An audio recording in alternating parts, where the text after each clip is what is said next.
Punong-puno ng aktibidad ang isang buong linggo ni Pangulong Ferdinand R. Marcos Jr. Isa na nga dyan ang pangunguna ng Pangulo sa panunumpa ng halos 2,000 bagong promote ng mga guro at punong guro sa Bulacan at Pampanga. Yan ang report ni Kenneth Pasyente. Linggo ni Marcos Jr. sa kanyang pagdalo sa ikapitong taong anibersaryo ng Department of Human Settlements and Urban Development o DSUD, kung saan pinangunahan niya ang turnover at pagkakaloob ng iba't ibang benepisyo ng Expanded Pambansang Pabahay para sa Pilipino program. Kabilang sa mga ipinamahagi ang mock keys para sa mga benepisyaryo ng vertical at horizontal housing, certificates of lot award at mga cheque para sa Enhanced Community Mortgage Program, gayon din ang certificates of entitlement.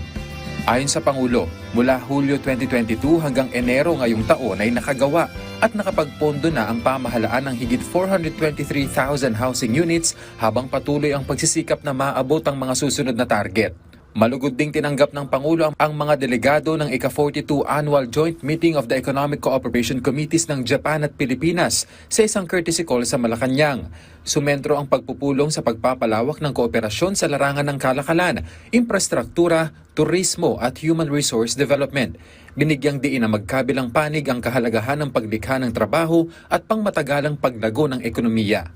Pinangunahan din ng Presidente ang panunumpa sa tungkulin ng halos 2,000 bagong promote na mga guro at school heads sa ilalim ng Expanded Career Progression o ECP system para sa Bulacan at Pampanga clusters. Iginiit ng punong ehekutibo na patuloy na palalakasin ng pamahalaan ang suporta sa mga guro sa pamamagitan ng mga insentibo, benepisyo at medical allowances. Binigyang din niya na pinalalawak ang mga oportunidad sa promosyon sa ilalim ng ECP upang mas mapalago ang karera ng mga guro. Nanguna rin ang Pangulo sa isinagawang medical mission sa ilalim ng Yaman ng Kalusugan o YAKAP program ng Department of Education sa Minuyan Elementary School sa San Jose del Monte, Bulacan.